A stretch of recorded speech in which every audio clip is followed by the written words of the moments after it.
Hello, everyone. Welcome back to another episode of the 1-0 podcast. I'm Joel Haas. I'm Lyle Allenstein. And I'm Lexi Linderman. Penn State football's on bye this week, but as you can see, we are not. We'll be talking about some big picture topics, including the first half of the season, our main takeaways from Penn State's performance so far, and then we'll kind of preview the back half of the season, talk about some of the key matchups, and some other big picture stuff regarding the Big Ten. But to kick it off, guys, now that Penn State's through the first half of the regular season, they're sitting at 6-0. We've seen some good, some bad, some ugly, everything in between. What are your biggest takeaways from the first half? Number one is the resurgence of the offense under Andy Kolnicki. I think you had the buzz about him all offseason, about what he did at Kansas, what he can bring to this offense that struggled in 2023, especially with explosive plays, and had a wide receiver group that had a bunch of questions going into this year because they didn't produce. And I think he's done a phenomenal job, especially with the emergence of the wide receivers. You've seen Harrison Wallace, Omari Evans, Julian Fleming, and Liam Clifford all have breakout games. The whole talk of the offseason was going to be who's going to be the number one. I don't think it really matters because you have Tyler Warren producing at the level that he is, gaining all sorts of national recognition, breaking all different kinds of records. So I think that's been the big thing with him, but it's also getting the best playmakers on offense the ball, just getting them touches. You see Nick Singleton looking more like his freshman year self, which is played really well for the run game, considering that him and Kaytron Allen are able to bounce back off of each other, and I think that just benefits both of them as the players right now and in the future because you don't need to be a workhorse because they both contribute to the offense in different ways. But it's also just, you see Luke Reynolds, you see Khalil Dinkins all making an impact. You've got the creative play calling that was highly talked about with offensive linemen. You got Vega going in motion, Anthony Donko lined up out wide. You've got several different players lining up at quarterback for read options, Bo, Drew, the running backs. You've seen Tyler Warren. And it's just a lot of this question marks going into Penn State was on the offense. You've seen them produce through 6 games, but you've also seen Drew looking as confident as ever. His average depth of target has gone way up, and he just looks like he's having more fun. You've seen a more emotional side of him. You've seen him talking a bunch of smack to defensive. A bunch of guys have talked about on the defensive side of the ball. And his own team, too. Yeah. I've seen him yell at the offensive linemen and guys on the sidelines, things like that. Yeah, like against USC when Luke Reynolds was going the wrong way. When Drew was split out wide at wide receiver, you saw him jumping up and down, just motion him. You got going to the other side. So, and you saw him post game against USC embrace Kolnicki, big hug. You saw those tears in a more positive time instead of having those post game meltdowns like he did against Ohio State and Michigan. So, I think biggest takeaway: offense is back and better than they were last year. Yeah, I agree with everything you said about Drew as well. I think it's just kind of crazy because, coming in this year, people weren't really sure just how good he is, just because based on last year, didn't perform in the big games. But he's got a 70.5% completion percentage with a 10.2 yards per attempt, which is just kind of crazy. And it's kind of he's looking like the 5-star that everyone thought we were going to see.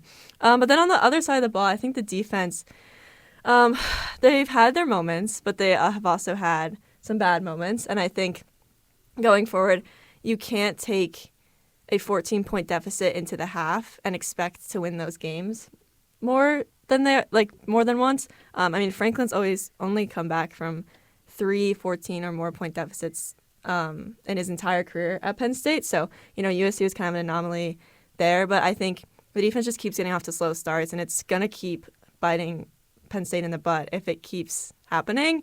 I think, because at USC, first USC offensive possession, they stopped them on that first possession, but then immediately first play, second possession, they gave up a 75-yard touchdown, and then, immediately it's kind of like all the momentum's in USC favor. They couldn't recover, but they've had their good moments. They only allowed 6 points off of Drew Aller's 2 interceptions, have had great second half, so it's just a matter of will they take that next step forward in the second half of the season and be able to actually start fast and not give up. They've allowed 2 opening drive touchdowns this season already. They need to just I think the slow starts are just kind of a problem. And I think the offense, the same can be said for them, but they have had games where they haven't started slow. So I think it's just kind of up in the air with them. But I think the defense definitely needs to come out of the gate firing for the second half of the season.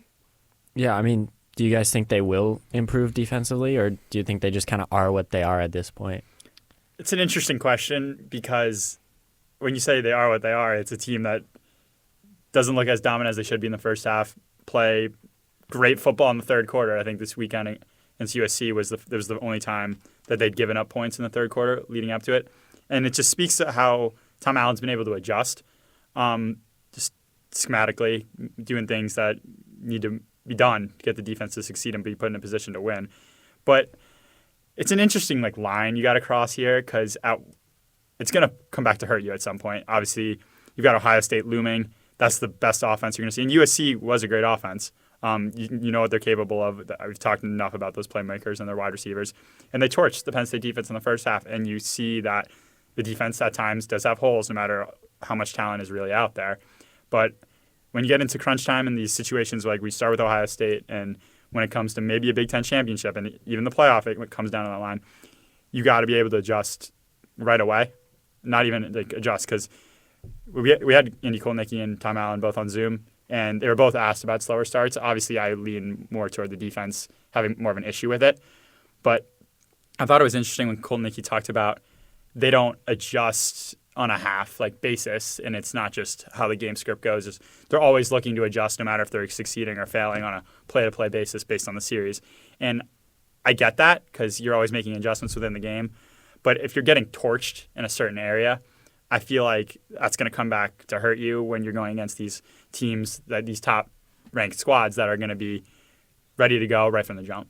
Yeah, I think the other thing, it's hard to tell. I think because Tom Allen kind of said in his Zoom availability that he thinks going forward it'll be a little better for them just because they have more 2024 film to look at rather than going off of film from last year. So maybe they'll be more prepared because of that. But I think the biggest problem that I'm seeing is they're not having success stopping the run. I mean, they let UCLA and USC, put up a lot of yards on the ground, which they're both West Coast offenses. That's not something anyone was kind of expecting.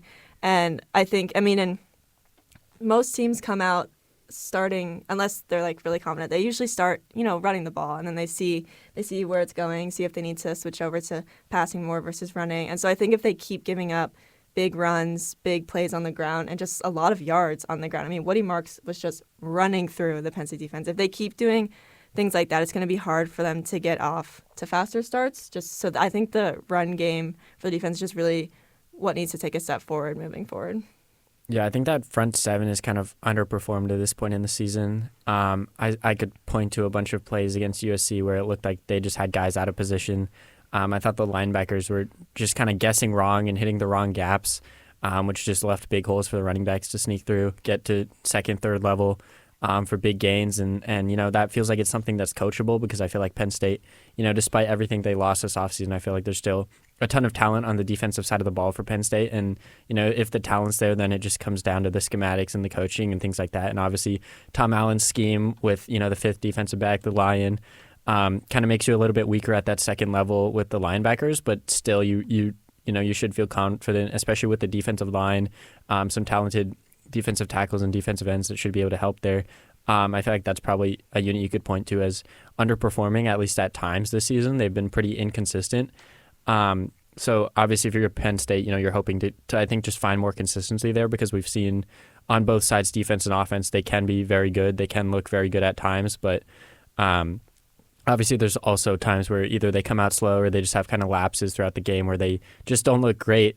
And, if you're kind of projecting forward, I mean, at this point, Penn State's sitting at 6-0, 6 more regular season games left, and Ohio State, I believe, is the only remaining ranked team on Penn State's schedule. And so that's kind of the biggest challenge. And that game's coming up pretty soon right after the Wisconsin game. And so if you're Penn State, you're kind of looking at that game, obviously circling it as a big one. Even if you lose that game, you can, go 11-1 and comfortably make the playoffs. But if you're Penn State right now, you're ranked ahead of Ohio State in the AP poll. You're so not weird. It's a little bit weird. I mean, you can obviously understand where they're coming from just because the Buckeyes have the one loss to Oregon. Obviously, it's a great loss, and they probably should have won. Maybe if Will Howard just slid a little bit faster, but silly Will. Yeah. I mean, you could argue that if those two played again, Ohio State probably wins. If I had to predict it right now, I think Ohio State would win in a rematch in the Big Ten championship game potentially. I still feel like Ohio State's the better team there. I think it hurts the game a little bit because we missed out on the potential of a 1-versus-2 matchup, which we've kind of hinted at. So Penn State held up its end of the bargain with remaining undefeated. Ohio State did not. So what a time. I think a 1-2 matchup is out of the cards now. Yeah. But I guess just kind of looking at the bigger picture in the Big Ten, though, where do you guys see Penn State, kind of playing out? Do you think they have a chance against Ohio State and, to maybe run the table and then make the Big Ten championship?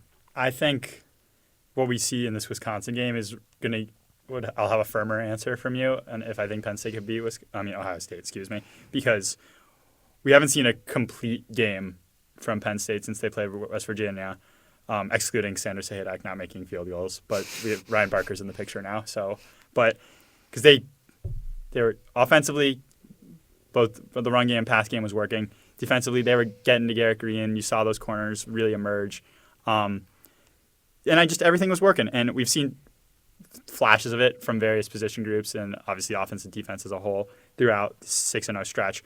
But I would think if they want to have a shot, they ought to play perfectly against Wisconsin, and I think that's a great opportunity to do so.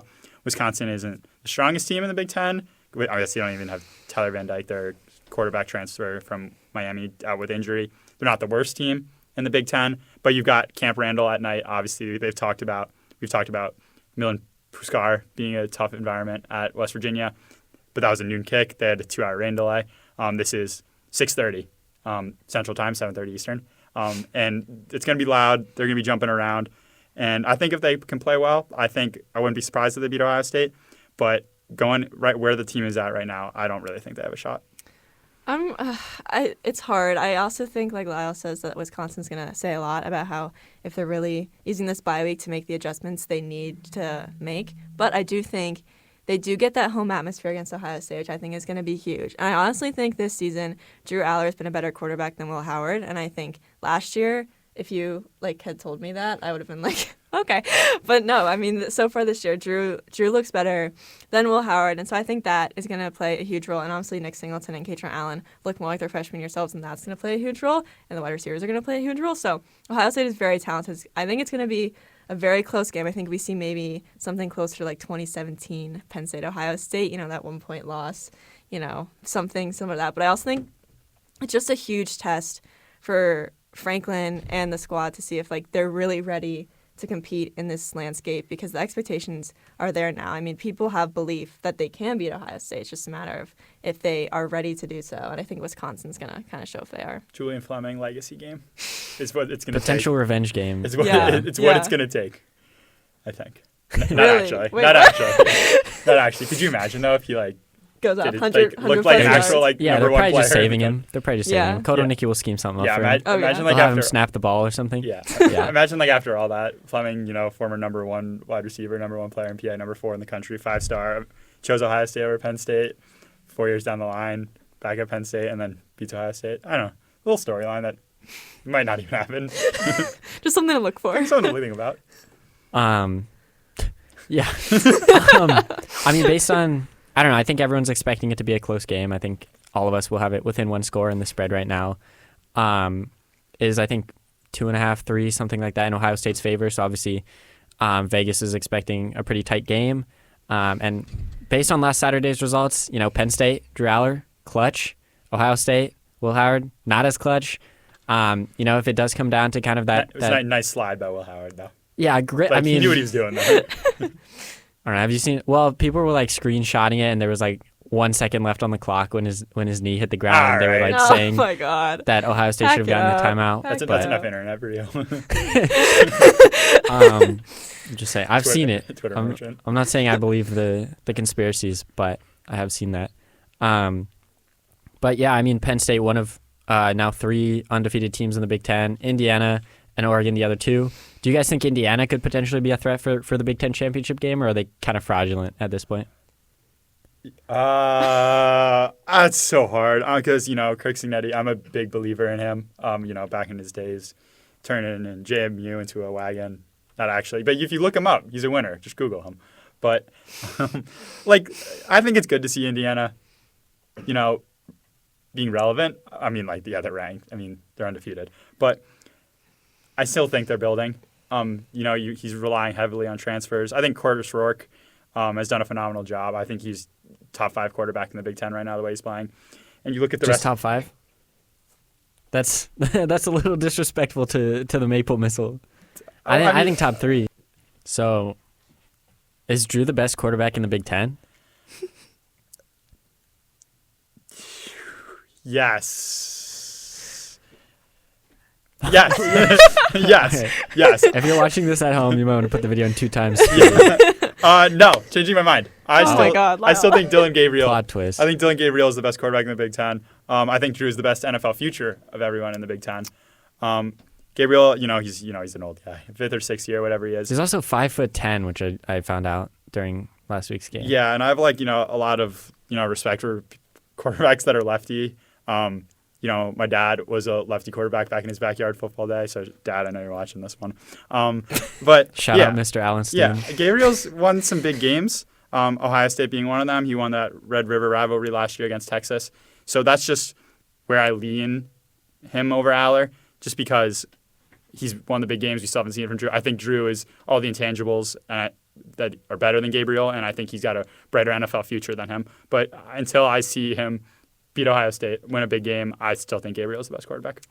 I'm going to say that Drew is the best quarterback. Okay. In the Big Ten. I think he's shown this year he just looks so good. I mean, that drive against USC to get that touchdown, I mean, that is not anything we would have seen from Drew last year. I mean, that 4th and 10 play to Julian Fleming, that USC guy's running right at him. And last year he probably just goes right down. But Check down. He would have checked it down. I mean, or he would have just flopped. So, but I think he has looked like the best quarterback in the Big Ten this year. I think Gabriel, the first couple of weeks, Oregon just didn't look like the powerhouse everyone thought they were going to look like, and I think Drew has looked solid all year. So I do think the win over Ohio State is big. I think, Gabriel is I mean, it's very tight, very tight. I mean, I don't think Drew is far and away the best quarterback in the Big Ten, but I think, some consistency from Gabriel is what I need to see to put him at the number 1 spot, and I think Drew's looked very consistent this year so far. Yeah. What do you think, Joel? Well, I'm the one who asked the question, so I don't have to answer it. But I think some other names in that conversation, obviously Will Howard, Miller Moss, even Curtis Rourke at Indiana has put up some monster numbers. Shout out the Maple Missile, greatest nickname in college football. I think there are a lot of guys who are making kind of a bid for that conversation, or for that honor. Well, it'll be interesting to see kind of who gets first team All Big Ten nods and things like that at the end of the season. But I think it's a good thing for the Big Ten to just have quarterbacks, because obviously that's kind of the face of your program, and those are the guys who are kind of game changers typically and can elevate your program. So just from that kind of standpoint, I feel like the Big Ten in the past, decade or so has kind of trailed behind maybe other conferences around the country. Forgot Dylan Raiola as well, former 5-star over there in Nebraska, who's I think true freshman this year, and has looked very good so far. So I think there's kind of a lot of names, and it's bringing more recognition to the Big Ten in that regard, which I think is big. It just helps with kind of the image of the conference and could potentially help the Big Ten get more teams in the playoff at the end of the year, which obviously is a little ways down the road. But I think kind of transitioning over to that topic, Penn State, obviously eyeing the playoff this year, expanded to 12 teams for the first time, and I think the expectation from the fan base is that Penn State has to get in. I think they're in a good position right now. Obviously, sitting at 6-0, they are now bowl eligible. So even if it's not the playoffs, they will be going bowling somewhere, potentially. The Pinstripe Bowl, That was maybe. me bowling. That was me bowling. Please right there. never Did you do see that again. Oh my God. Carry on. Can we cut that? Jeez, you just crashed my whole train of thought. Okay, but postseason picture. Well, first of all, do you guys see Penn State beating Ohio State, and then, based on that, where do you see them falling in the playoff? So just going back to Ohio State, no. I mean, I talked about a hypothetical based on how they do in the Wisconsin game, but at this point right now, they don't beat Ohio State. I think it'll be close. I really think they give them a good fight. I think they fall just short, which I don't think should be a concern for them going forward, because I think this is still a playoff team. Where they fall, though, I think they'll have a home game. I don't know where they're going to be seated, to be quite honest with you, but I think they'll have a home game. I think one loss to Ohio State is good enough to get a home game, and I think that'll be huge for them going forward. Who they'll play? Clemson, maybe. Yeah, that's if you want me to log that prediction right now. Sure, we'll go with Clemson. I'm gonna say they. I'm just gonna disagree. I'm just gonna say they beat Ohio State. And and I'm gonna. But I think they lose the Big Ten championship to Oregon. So then I think they still end up just hosting a playoff game regardless. So they're still gonna be 11 and 1. Yeah. Yes, 11-1. Who they host? 12-1. 12-1. 12. Wait, yeah. Yeah, that's- 12-1. Yeah, 12-1. We don't do math I here. can't do math. Sorry. We're Stats journalism minor. majors. Journalism Sorry, majors. guys. That's the stats minor Yeah. to me. Yeah. Whoa, Well- whoa, not all of us. What was I saying? Oh, yeah. And so I think they end up still just hosting a playoff game. No clue who that would be at this point. I mean, I don't know. Logging maybe like Ole Miss or something. Okay. I don't know. Yeah, I think most likely it'll be one of those like second-tier SEC schools. I mean, it could be like an Alabama or a Georgia, just kind of based on the way that they're struggling at this point. I don't think it's, I think maybe Alabama is or Vanderbilt. Yeah, I think it'll probably be either Clemson or an SEC school. I mean, Notre Dame's kind of in that mix as well, sitting at 5-1 right now, and they're favored to finish 11-1. But they obviously don't have a conference championship game, so they can't. Hate when that happens. Right, they can't get a top 4 seed, which sucks. Join a conference, so they'll be somewhere in that mix probably if they can finish 11-1. That would be a great game for Penn State between two storied programs right there. There's certainly a ton of possibilities, and I think regardless, you can't really go wrong if you're Penn State. Like no matter who you play, it'll probably be a great matchup, and obviously having it on campus, whether it's in Beaver Stadium or somewhere else, and Penn State's on the road, should be obviously a great atmosphere. All right, next up we bring you the first ever very special segment from our Lyle Allenstein. So Lyle, go ahead and take it away. So we're going to introduce you guys the Lyle Allenstein Dog of the Week. Yeah. So dog is going to be given to a player that from the past week exemplified dedication, awesomeness, winning, and grit. So this week's first ever winner. Do we want to get like a little drum roll going or like, yeah. It goes to Ryan Barker coming in. Obviously, just replaced Sanders Sahadak as the starting kicker. Came in 4 for 4 on field goals, hit the game winner in overtime to push Penn State on top. Tremendous, opportunity for him, and he took it. Bull by the horns, if you will. And I think a lot of question marks were on the Penn State kicking room entering the season. Obviously, Sahadak won the job, but struggled, and Barker, won it. Now I think the job is here, and he's got a lot of football left in front of him. Obviously, just a redshirt freshman. So I think the kicking situation for Penn State has got its answer. By the way, if fans are interested in donating to Ryan Barker, former Penn State offensive lineman Landon Tengwall has set up a Give Butter link. You can find it at his Twitter, or just search for, I think it's just givebutter.com/Ryan Barker. And if you want to make a donation to Ryan Barker, who's a walk-on kicker, obviously not on scholarship, so he's paying his way through classes, things like that. If anyone's interested, you should be able to find that link. It's kind of all over the place if you just search for it online. Also, I think Tyler Warren might have been robbed, but that's just... He's got enough national recognition. I think Ryan Barker can get the first dog of the week. I'll go honorable mention Tyler Warren. And Julian Fleming as well for those big fourth down catches. I guess they don't call it the Joel Haas Dog of the Week award, huh? You got some work to do, buddy. All right. Jeez. Okay.